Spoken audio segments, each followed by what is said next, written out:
J'ai fait bien des voyages qui m'ont mené nulle part ailleurs qu'à travers le vide dans lequel je contemple les rayons du soleil. Mais c'est vrai que s'il Dans y a le un bleu problème, du il y a ciel. solution. Alors le truc, c'est quoi?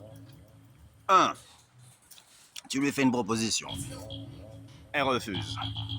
Deux, il faut que tu te mettes à genoux parce que c'était un refus, mais un refus entre les deux. C'est-à-dire avec possibilité que peut-être un jour. Alright? Trois, elle veut de toi, mais au bout d'un moment, tu l'agaces. Elle te dit d'aller voir plus loin, d'aller voir ailleurs, d'aller voir les filles qui traînent au coin de la rue. Et que si ce n'était que pour une raison sentimentale, eh ben, ça fait longtemps qu'elle t'aurait dit. C'est bon, trace ta route. Hello, goodbye et bye bye. C'est pour ça qu'il y en a qui disent et qui pensent que les filles ne savent pas ce qu'elles veulent, ou qu'elles vivent dans un rêve, ou dans un monde imaginaire Virtuel et holographique. rempli d'illusions et de faux semblants qui jamais ne sera une réalité. L'analyse, elle est simple. Alors, elle t'a fait attendre des semaines, des mois.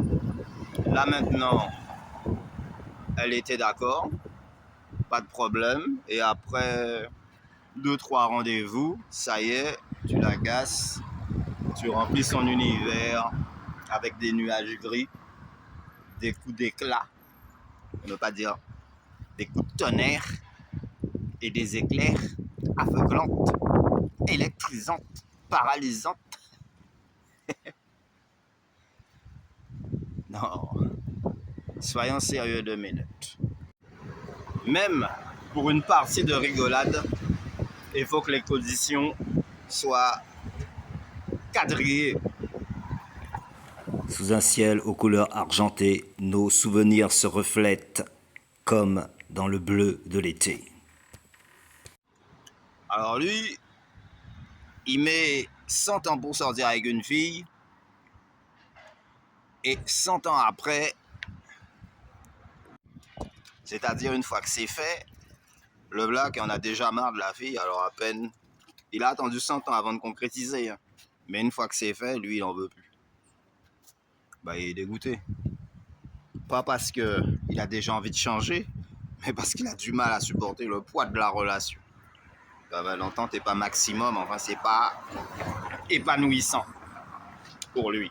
Il trouve qu'il dépense beaucoup d'argent, que la fille lui prend tout son temps, qu'il n'a même plus la possibilité de faire ce qu'il veut. Et il s'ennuie, quoi, dans cette relation, en tout cas avec elle. Après 100 ans. Et c'est pareil, les mecs de la friend zone. Mais ils sont pas bêtes. Mais c'est pas... Non, le truc, c'est qu'il faut pas se dégrader. Il faut pas être boy scout. Il faut pas devenir un petit chien tenu en laisse par un collier. Mais la friend zone peut être une bonne stratégie si c'est bien géré. Tu vois. Ça, nous, on rejette aucune possibilité, aucune piste, aucune manière de faire.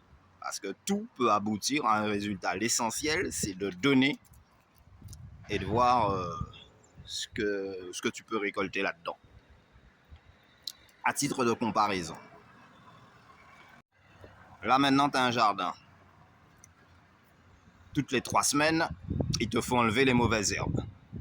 Mais à partir du moment que le travail est fait, que tu as planté, tu es sûr quand même de récolter un minimum. Si c'est pas au maximum. C'est parfois tu récoltes encore plus que ce que tu as planté toi-même. Le jardin est très Fertile et généreux comme la création d'une nouvelle dimension. Voilà. au bout du compte, tes efforts payent. Là maintenant, tu sors avec une fille.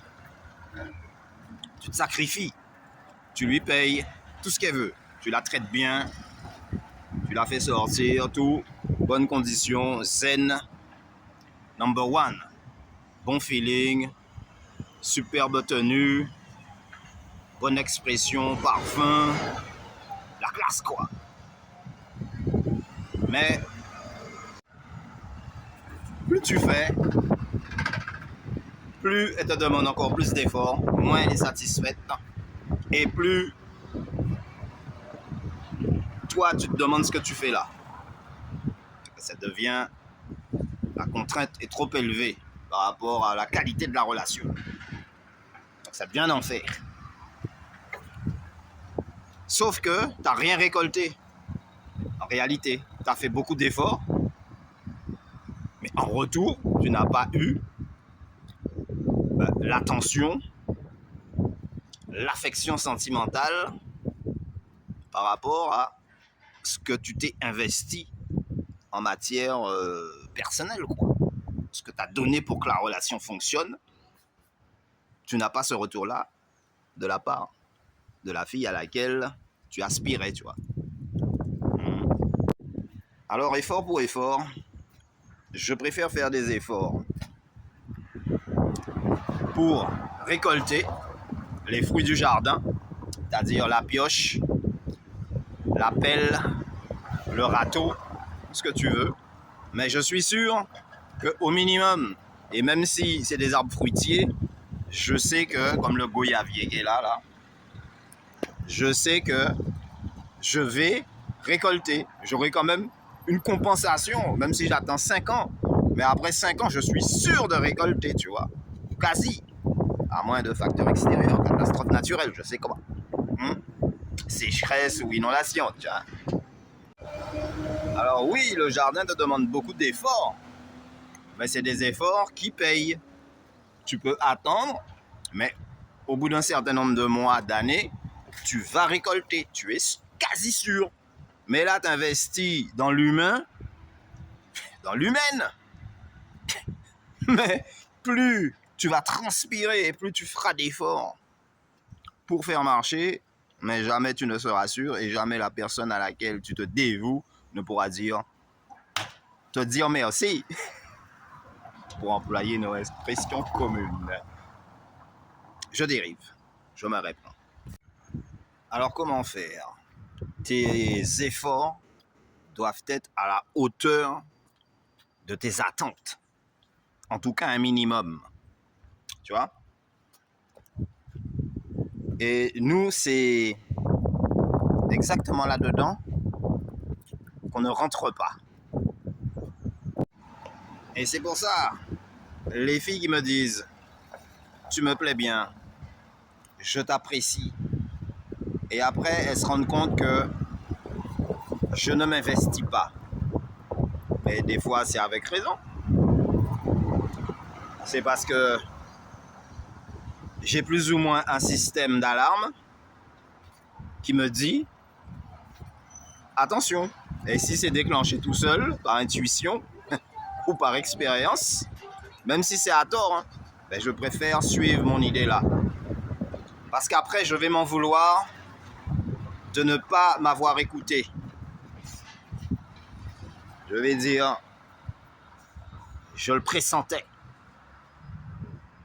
Mais j'ai voulu faire plaisir à elle parce que je me suis dit que elle veut bien de moi, mais si je lui dis non, ça va lui faire mal, donc j'accepte la relation à contrario, quoi. Eh bien, nous, non. Parce que s'il y a quelque chose qui déclenche ton système d'alarme, tu peux être sûr que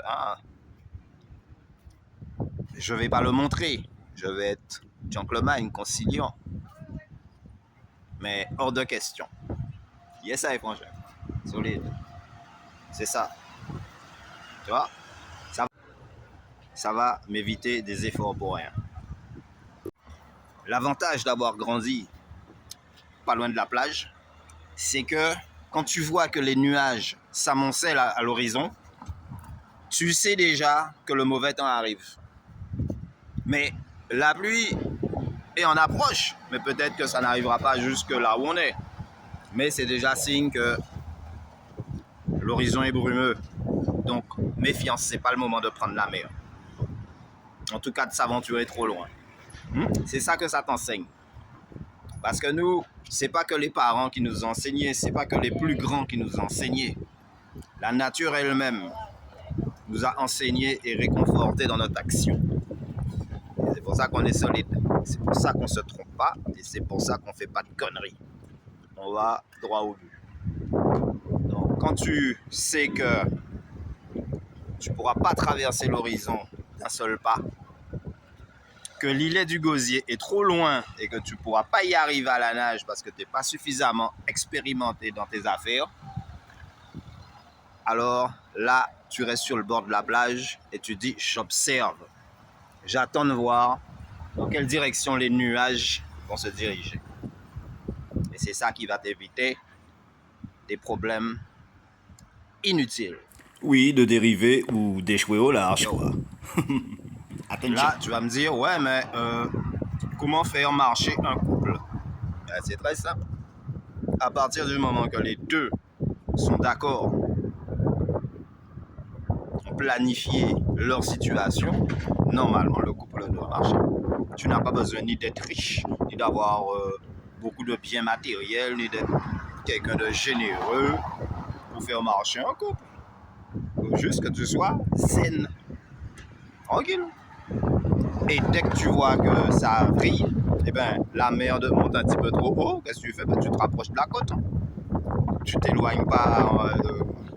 Tu vois bien qu'il y a peut-être un cyclone derrière les gros nuages là.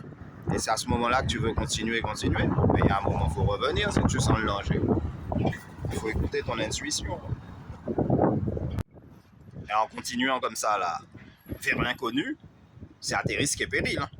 Et là, si au milieu de l'océan, une vague fait chavirer le canot, il n'y a personne pour appeler au secours. C'est des jours après, on saura que, oh. C'est ça ce qui arrive avec les potes. Ils se mettent avec des filles. On pense qu'ils sont bien, qu'ils sont heureux. Et c'est des années après que les mecs, ils commencent à... Quand on voit qu'ils commencent à... Ne plus trop ressembler à ce qu'ils étaient, tels qu'on les avait connus. Devenir quelqu'un d'autre de ce qu'ils étaient. C'est à ce moment-là qu'on se pose des questions. On se dit, ah tiens, ben, mais il était bien, il s'habillait bien, il avait son boulot, tout ça, il a tout ça tombé. Et maintenant, il est dans l'alcool, il fume des cigares cubains, bref, il a la dérive, il s'habille mal, s'en allant dans les rues, avec le linge en lambeaux, les souliers, tu vois. Ah ben, c'est ça, chagrin d'amour, ça s'appelle limbé qu'on dit en réel. Gros poil, les Martiniquais disent. Tu vois. Ah ben, c'est ça, mais il faut éviter tout ça. Sans compter avec tout ce que tu auras déjà investi, quoi. Des illusions déçues. L'horizon qui se perd dans le bleu du ciel me fait penser à une époque qui ne s'effacera jamais. Pas dans une aventure à laquelle tu n'as pas la maîtrise. Dans une projection d'avenir. Point. Mais attention, ça ne veut pas dire qu'au moindre problème, tu dois tout stopper et puis marche arrière toute. Non. Quand tu sens venir les problèmes, tu vas demander conseil à d'autres. Même ceux qui sont plus jeunes que toi ont déjà une certaine expérience. Ils peuvent te mettre sur une voie qui peut te réconforter, te permettre de te réorienter ou d'avoir le dialogue qu'il faut avec ta compagne, la fille que tu aimes, pour lui éviter ou vous éviter tous les deux une séparation. One time. Tiens, je vais te faire entendre le son. Voilà. Le temps n'existe pas. Pris dans la spirale des sentiments, nous n'avons tout simplement pas su profiter de tous ces bons moments. Seul l'avenir en décidera.